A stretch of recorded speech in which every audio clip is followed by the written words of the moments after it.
Assalamualaikum warahmatullahi ta'ala wabarakatuh. Alhamdulillahil qawi sultanuhu al-wadih burhanuhu al-mabsut fi wujudihi karamuhu wa ihsanuhu. Allahumma sholli sholatan kamilah wa sallim salaman tamman ala sayyidina Muhammad alladzi tanhallu bihi al-'uqad wa tanfarij bihi al-kurab. Allahumma inna na'udzu bika min 'ilmin la yanfa' wa min 'amalin la yurfa' wa min nafsin la tashba' wa min du'ain la yusma' wa min hadhihi al-arba'. Rabbi ighfirli warhamni wajburni warfa'ni warzuqni wahdini wa'afini wa'fu anni. Amma ba'du. Yang kami hormati, kami muliakan, wabil khusus guru kita semua, Buya Yahya. Kita doakan beliau mata'an Allah tuli hayatih, semoga Allah memanjangkan umur beliau, memberikan kepada beliau rizki yang halal, thayyiban mubarakan fi ala kulli hal, dan semoga Allah Jalla Jalaluh selalu menjadikan beliau perantara wasilah antara kita dengan baginda Nabi Muhammad sallallahu alaihi wasallam. Yang kami cintai para hadirin hadirat, para penuntut ilmu Allah dan Rasulnya. Maka begitulah Allah subhanahu wa ta'ala menjadikan Al-Quran adalah petunjuk bagi kita. Allah berfirman, "Dzalikal kitabu la raiba fih hudal lil muttaqin." Itu adalah Al-Quran la raiba fih, yang tidak ada keraguan-raguan di dalamnya, yang kita tidak boleh ragu dengan isi kandungan Al-Quran. Huda lil muttaqin, yang mana Al-Quran itu adalah sebagai petunjuk kehidupan bagi hidupnya orang-orang yang bertakwa. Maka senantiasa kita membaca Al-Quran dengan maknanya, dengan pemahaman tafsirnya, sehingga kita makin beriman kepada Allah Jalla Jalaluhu wa azamatuh. Salah satu ayat Allah subhanahu wa ta'ala berfirman, sebagai pengantar Allah subhanahu wa ta'ala berfirman, "Kaifa takfuruna billah wa kuntum amwatan fa ahyakum thumma yumitukum thumma yuhyikum thumma ilaihi turja'un." Bagaimana kalian itu bisa kafir kepada Allah? Kok ada manusia itu kufur kepada Allah, padahal dulunya kalian itu kata Allah tidak ada. Kemudian Allah hidupkan kalian. Dulunya kita itu mati, tidak ada. Kemudian Allah hidupkan kita, yaitu sekarang. Tsumma yumitukum, kemudian nanti Allah akan matikan kalian, dikubur. Tsumma yuhyikum, kemudian Allah akan hidupkan kalian. Tsumma ilaihi turja'un, kemudian hanya kepada Allah tempat kita kembali. Nah, ayat ini menolak keyakinan ateis bahwasanya tidak ada kehidupan setelah kematian. Ayat ini menolak keyakinan Hindu Buddha tentang konsep reinkarnasi. Hidup mati, habis mati hidup, hidup mati, mati hidup, reinkarnasi. Oh, ini semua ditolak. Maka kita hanya melalui dua kematian dan dua kehidupan, yaitu dimulai dari kematian pertama, tidak adanya kita, kemudian kehidupan pertama, yaitu sekarang di dunia, kemudian kematian kedua, yaitu nanti dikubur, kemudian kehidupan kedua, yaitu nanti di akhirat. Jadi konsep yang dikenalkan kepada kita oleh Allah adalah mati, hidup, mati, hidup, selesai. Atau tidak ada menjadi ada, tidak ada kemudian ada lagi. Wa huwa yubdi'u wa yu'id, dialah Allah yang menciptakan dari sesuatu yang tidak ada menjadi ada, wa yu'id, dan mengembalikan penciptaan itu dari sesuatu yang dulu pernah ada dan menjadi tidak ada kemudian diadakan kembali. Wa huwa yubdi'u wa yu'id. Nah, ma'asyiral muslimin rahimakumullah, ayat ini bermakna dan meyakinkan kepada kita tentang rukun iman yang kelima, yaitu iman kepada akhirat, tentang kehidupan setelah kematian. 7 kali Allah contohkan tentang beberapa kisah-kisah tentang bagaimana Allah membangkitkan sesuatu dari kematian atau tertidur lama, sehingga dibuktikan dari kisah yang pertama, bagaimana Ashabul Kahfi setelah 300 tahun tertidur bangun lagi, bagaimana Nabi Uzair dengan keledainya dan dengan bekal makanan yang dia bawa itu Allah tidurkan 100 tahun, kemudian makanannya tidak basi selama 100 tahun, yang harusnya makanan cepat basi, adapun keledainya hancur menjadi tulang, kemudian Allah bangkitkan, dan adapun Nabi Uzair utuh seperti orang tidur tapi selama 100 tahun. Nah, Allah bangkitkan lagi. Itu bukti daripada kisah kebangkitan dari kematian yang kedua. Yang ketiga adalah bagaimana kisah Nabi Yehezkiel yang Allah tampakkan di hadapan kedua matanya. Itu bagaimana 30.000 orang dari desa Dawardan yang Allah matikan dengan satu virus misterius. Kemudian setelah puluhan tahun di depan Nabi Yehezkiel, tulang-tulang tadi Allah bangkitkan kembali, sehingga penduduk desa Dawardan bangun dan bangkit kembali. Kemudian yang keempat, yaitu yang menjadi kisah tafsir kajian kita pada pertemuan kali ini, yaitu Nabi Musa yang membangkitkan orang yang telah mati beberapa hari yang lalu.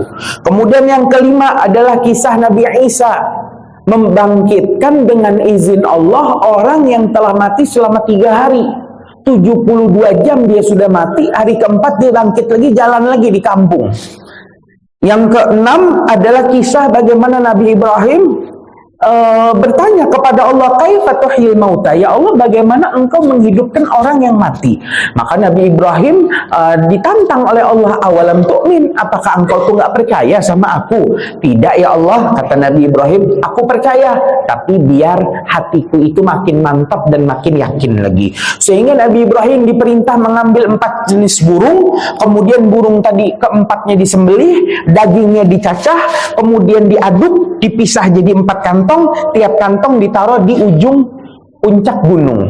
Nabi Ibrahim disuruh berdiri di tengah, kemudian kata Allah, Ibrahim panggil jenis-jenis burung tadi. Ketika 4 jenis burung tadi dipanggil, kantung daging burung tadi pun terbang, kemudian dagingnya keluar melayang di langit, bercampur jadi satu, kemudian tiba-tiba saja menjadi lagi burung-burung tadi atas izin Allah dan terbang kembali. Itu kisah yang disebutkan dalam Al-Quran, bukti bagaimana dengan gampangnya Allah membangkitkan dari kematian. Dan yang ketujuh terakhir, bagaimana salah satu mukjizat dari 5 mukjizat Nabi Isa yang disebutkan di dalam Al-Quran, salah satunya bagaimana Nabi Isa di sebuah taman mengambil semacam tanah liat, kemudian dibentuknya menjadi burung, kemudian atas izin Allah setelah ditiup, burung tadi pun yang dari tanah liat tiba-tiba menjadi terbang kembali. Nah, ayat-ayat ini belum terbukti secara sains. 7 kisah kebangkitan ini belum terbukti secara sains, ilmu pengetahuan teknologi iptek belum membuktikannya. Tapi kita harus beriman karena Al-Quran menurut Al-Baqarah ayat kedua, la raiba fih hudal lil muttaqin. Gak ada keraguan di dalam Al-Quran, dan Al-Quran adalah petunjuk bagi orang yang bertakwa. Ma'asyiral muslimin rahimakumullah. 7 ayat dalam Al-Baqarah, yaitu ayat 67 sampai ayat 73, di mana di 7 ayat pertengahan Al-Baqarah ini Allah Subhanahu wa Ta'ala menceritakan kisah kebangkitan dari kematian yang dialami oleh Nabi Musa dan umatnya, yaitu Bani Israel.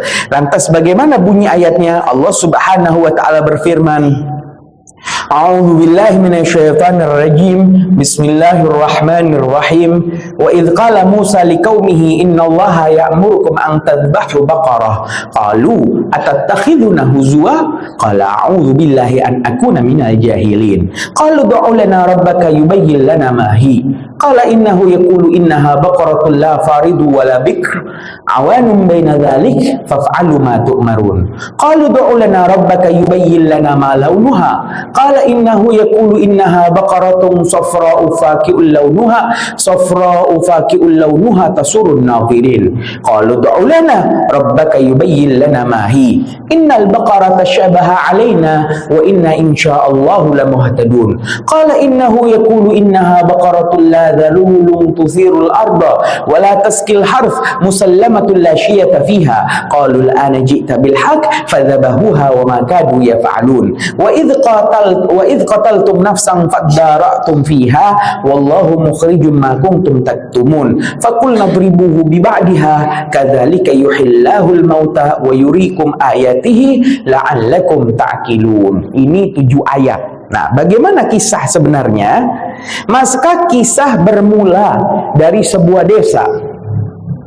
Di desa itu terdapat suami dan istri yang setelah pernikahannya Allah mengaruniai kepada keluarga kecil ini seorang putra. Nah, waktu anaknya masih kecil, sang suami atau sang ayah itu, yang dia tuh umurnya sudah usia tua, dia itu tiba-tiba berjalan ke pinggir hutan. Jadi hutan yang rimbun dengan pohon di sebelah sana, dia ada di pinggir hutan di lapangan begitu. Sembari dia itu membawa beberapa sapi yang dia selama ini angonkan milik dirinya.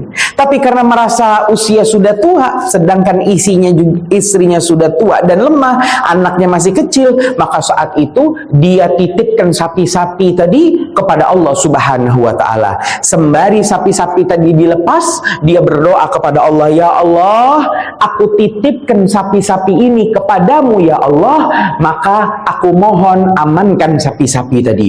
Maka sapi-sapi tadi dengan sendirinya dan ilham daripada Allah Subhanahu wa taala, sapi-sapi tadi masuk ke dalam hutan.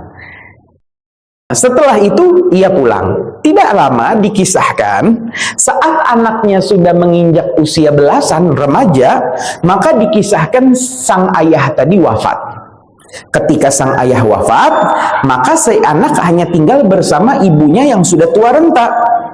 Dan ketika kebutuhan makanan mulai habis, anak yatim itu diminta oleh ibunya untuk berjalan ke pinggir hutan. Jadi dia dikasih petunjuk-petunjuk sama ibunya agar dia berjalan ke pinggir hutan. Maka setelah mendapatkan petunjuk dari ibunya, instruksi-instruksi, dia datang ke pinggir hutan. Sampai di pinggir hutan, dia membunyikan semacam lonceng khusus pemberian ayahnya, warisan ayahnya.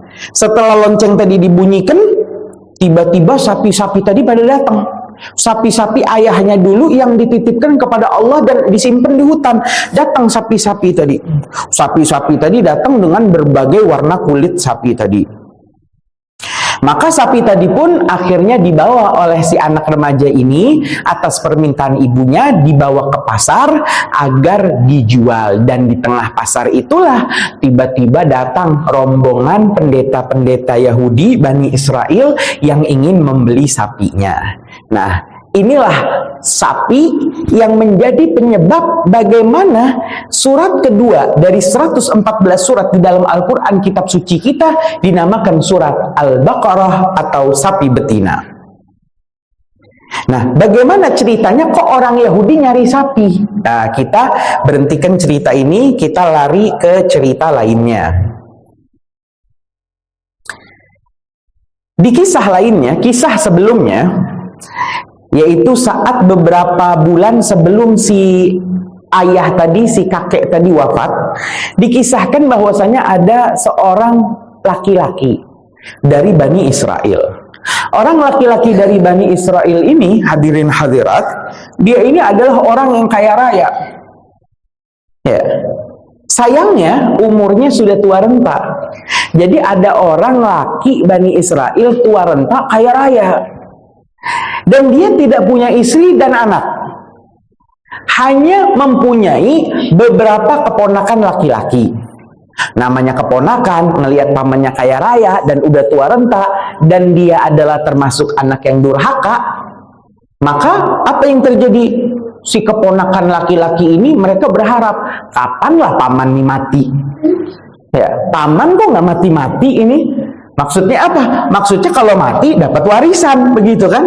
Nah, dari beberapa keponakannya itu, ada yang nggak sabar menunggu kematian pamannya. Sehingga pada suatu malam, setelah dia khilaf dibisiki syaitan, oknum keponakan ini, dia akhirnya menyulik pamannya, kemudian membunuh pamannya, dan pamannya itu dibuang di pinggir jalan. Sehingga jelas saja keesokan paginya warga penduduk kota tersebut ribut. Ditemukan orang paling kaya di kota tersebut ternyata mati, dibunuh dan ada di pinggir jalan. Dalam keadaan ribut, masyarakat lagi ribut itu, tiba-tiba datanglah keponakan yang membunuh tadi.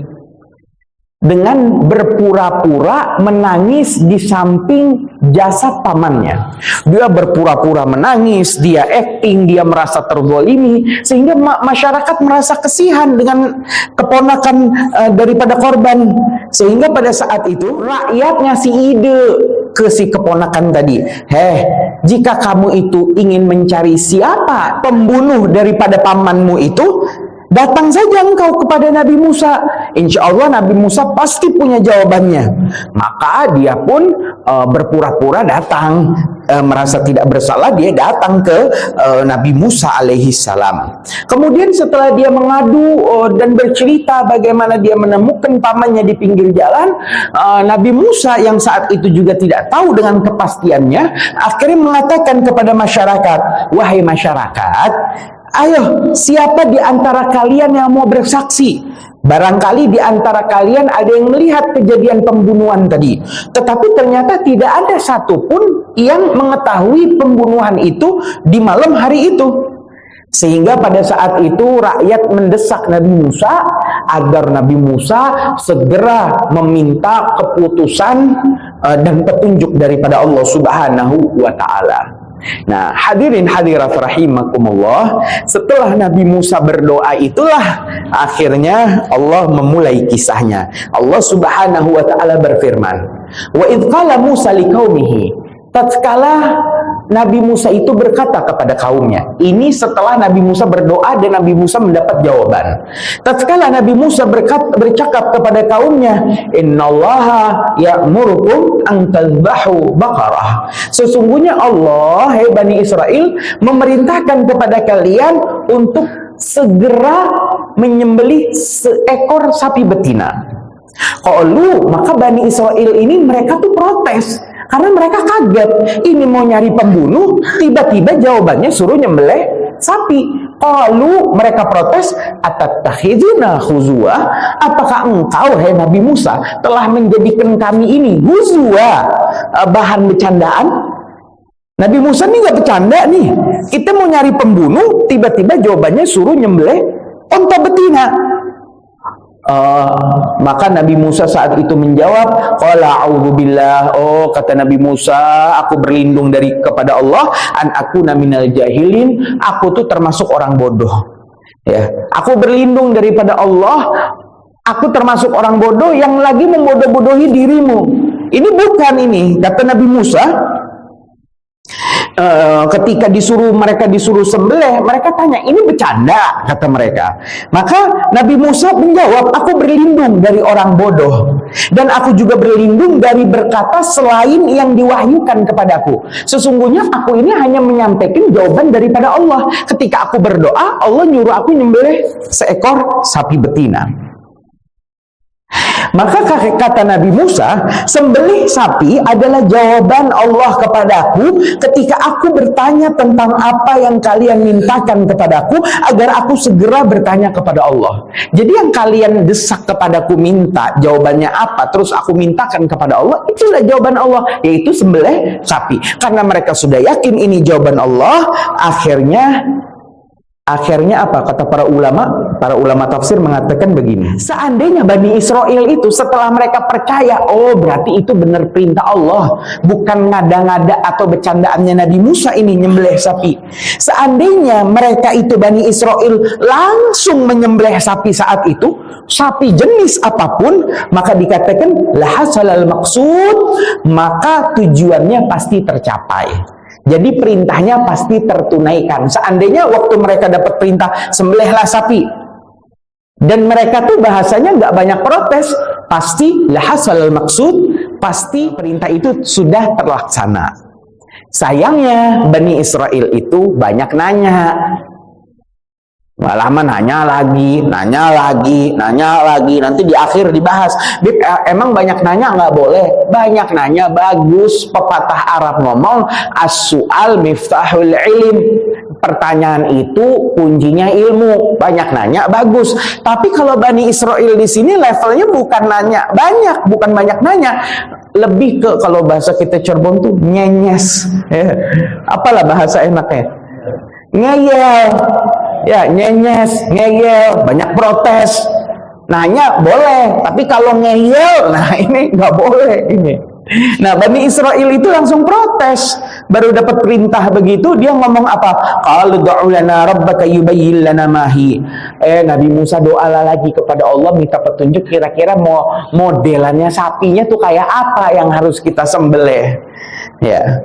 Maka setelah Nabi Musa berdoa mendapat petunjuk, dikatakan oleh Nabi Musa, qala innahu yaqulu innaha. Sesungguhnya Allah mengatakan bahwasanya sapinya itu baqaratun la faridu wala bikr awanum baina dzalik faf'alu ma tu'marun. Di sini di dalam tafsirannya dikatakan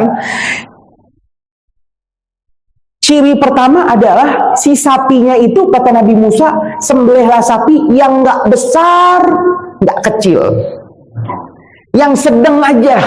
Nah, udah kan? Udah dapat petunjuk yang sedang aja. Kemudian dikatakan faf'alu ma tu'marun. Ayo cepat sembelih, cari sapi yang sedang. Tapi apa? Karena emang ini banyak protes nih Bani Israel, dia nanya lagi. Qalu du'u lana rabbaka yubayyin lana ma launuha. Nabi Musa, kami masih belum jelas ini. Kira-kira warna sapinya warna apa? Ya, warnanya warna apa nih yang harus sembelih? Sapi kan warnanya macam-macam. Maka setelah Nabi Musa berdoa, ini jatuhnya ngerepoti Nabi Musa juga ini. Maka Nabi Musa mendapat jawaban. Qala innahu yaqulu innaha baqaratun safra'u faqi'ul launuha tasurun nadhirin. Dikasih warna agak aneh nih sama Allah. Kata Allah lewat Nabi Musa, sesungguhnya sapi yang harus disembelih adalah sapi berwarna kuning emas. Faqi'ul launuha, yang mana warnanya itu bersinar, tasurun nadhirin, yang membahagiakan bagi orang yang melihatnya. Jadi sapi berkilauan yang bersinar, yang orang waktu melihat senang. Sapi kuning emas. Bingung nggak kira-kira nyari sapi begitu? Nah, dalam dunia nyata warna emas banget nggak ada.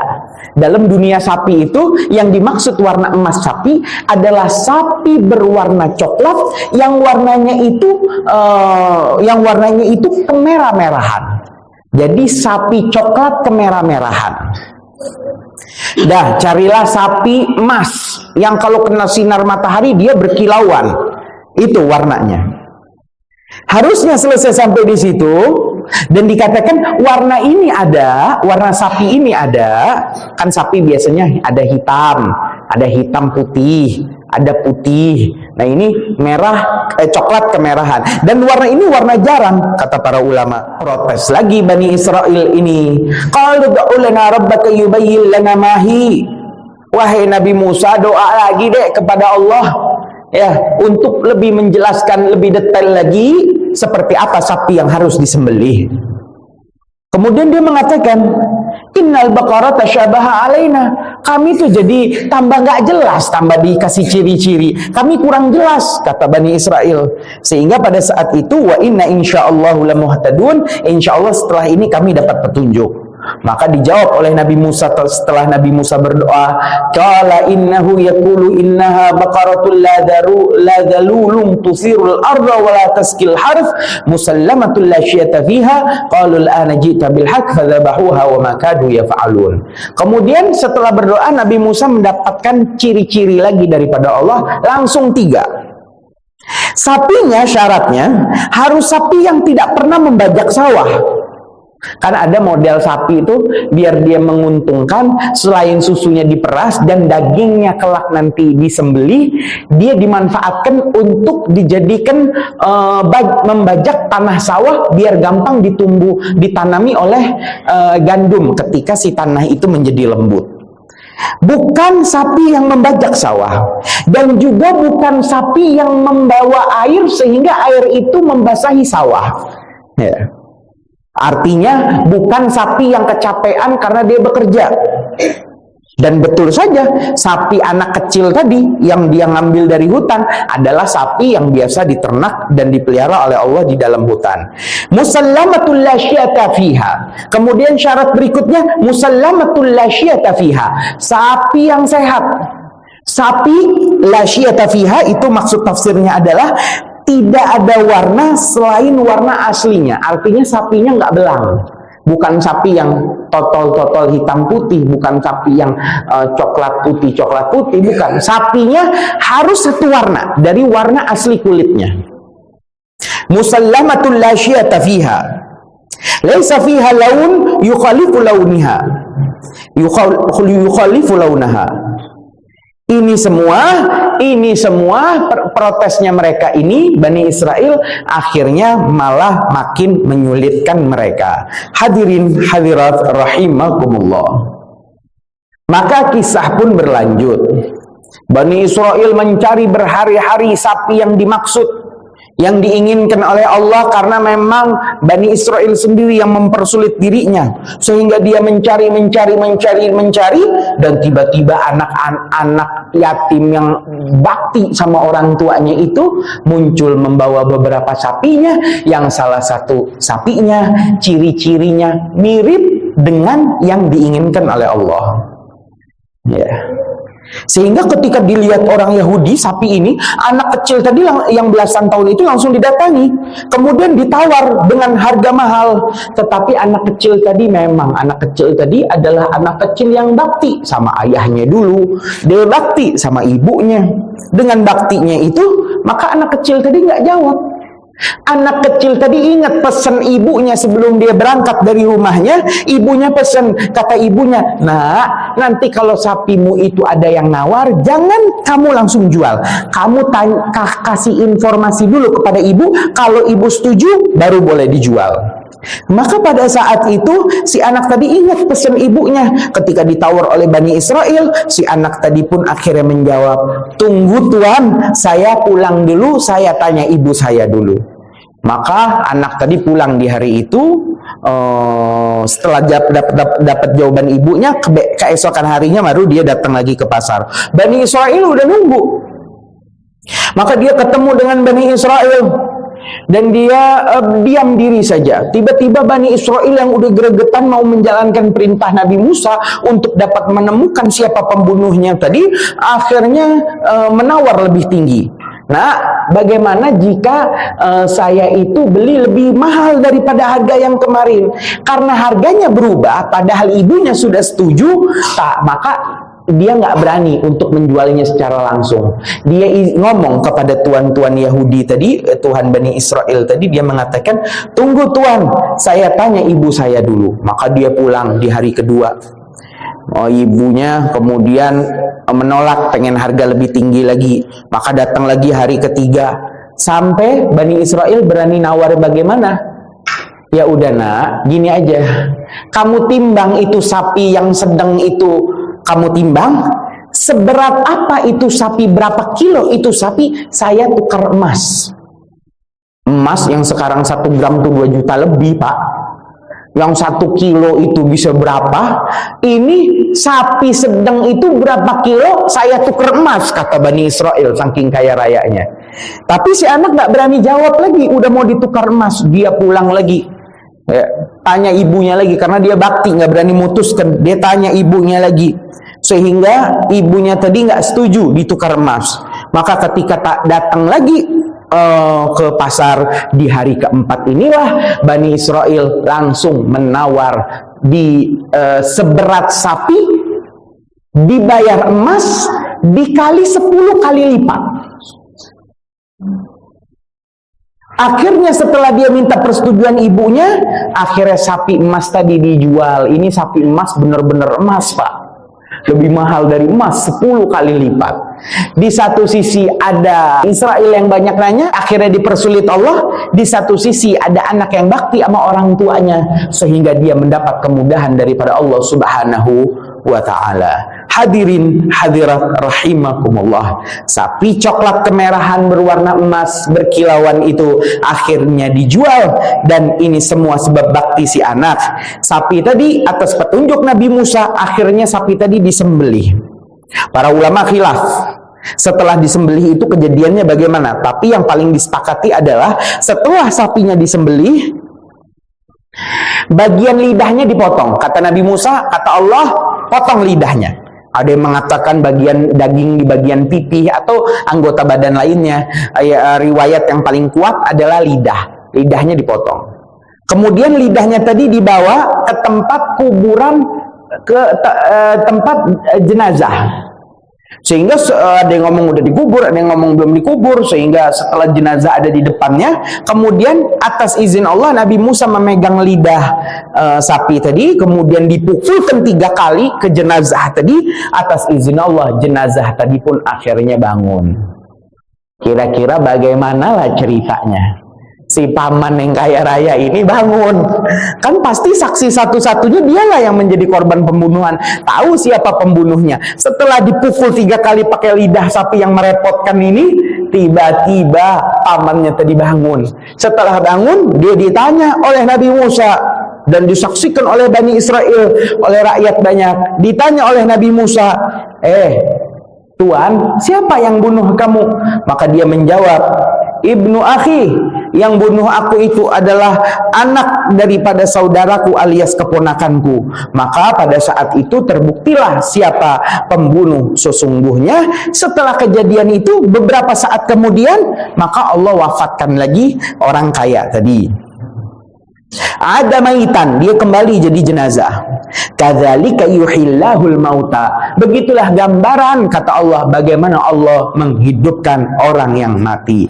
Nah, dalam kisah ini banyak pelajaran-pelajaran yang dapat kita petik. Mulai daripada bagaimana anak, di satu sisi ada anak bakti sama orang tuanya, sehingga dia tidak berani memutuskan tanpa persetujuan orang tuanya. Di satu sisi ada anak durhaka, yaitu keponakan yang membunuh pamannya sendiri. Dalam kisah ini juga ada pelajaran bahwasanya pembunuhan itu termasuk daripada penghalang pencegah mendapatkan warisan.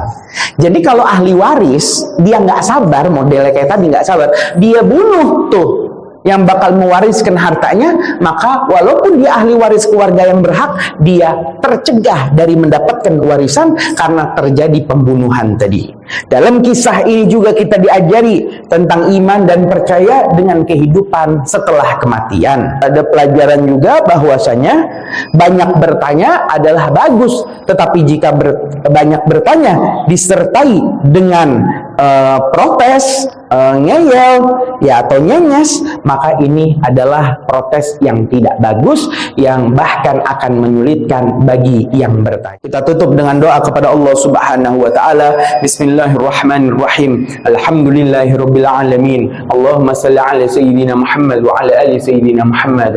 Allahumma alif baina qulubina wa aslih data bainina wahdina subulas salam wa najina minadh dhulumati ila nur wa jannibna al-fawahisha ma dhahara minha wa ma batan wa barik lana fi asma'ina wa absarina wa qulubina wa azwajina wa dhurriyyatina wa tub 'alaina innaka antat tawwabur rahim waj'alna syakirina li ni'matika mudhannina 'alaha gabiliha wa atmim 'alaina Allahumma ighfir lana wa liwalidina warhamhum kama rabbawna shighara rabbana atina fid dunya hasanah wa fil akhirati hasanah wa qina adzaban nar wa sallallahu ala sayyidina Muhammadin nabiyil ummi wa ala alihi wa sahbihi wasallam walhamdulillahi rabbil alamin bi sirril Fatihah khususan li Sayyid Muhammad bin Ali al-Maliki al-Hasani wal Habib Salim bin Umar al-Syakiri wal Habib Hasan bin Umar al-Syakiri wal Habib Muhammad bin Ali al-Habsyi wal Habib Muhammad bin Ahmad al-Saddaq wal Habib Muhammad bin Abdullah al-Saddaq wal Habib Muhammad bin Muhammad al-Saddaq wal Habib Muhammad al-Jufri wa Salmini binti Jilani wa Syarifah Nurul Jannah binti Mahdar al-Habsyi wa Syarifah Nurul Jannah binti wa Syarifah Fatimah binti Muhammad al-Jufri wa bil khusus al-Syarifah Fadlun binti Muhammad al-Saddaq wa usulihim wa furu'ihim wa amwatina wa amwatikum anna Allah yaghfir lahum wa yarhamhum wa yu'ali darajatihim fil jannah wa yanfa'una bi asrarihim wa anwarihim wa ulumihim fid dini wa dunya wal akhirah wa ila hadratin nabi sayyidina Muhammadin sallallahu alaihi wa sahbihi wa sallama bi sirril Fatihah. A'udzu billahi minasy syaithanir rajim. Bismillahirrahmanir rahim. Alhamdulillahi rabbil alamin. Arrahmanir rahim. Maliki yaumiddin. Iyyaka na'budu wa iyyaka nasta'in. Ihdinas siratal mustaqim. Siratal ladzina an'amta 'alaihim ghairil maghdubi 'alaihim waladdallin. Wallahul muwaffiq ila aqwamit thoriq. Wassalamu alaikum warahmatullahi taala wabarakatuh.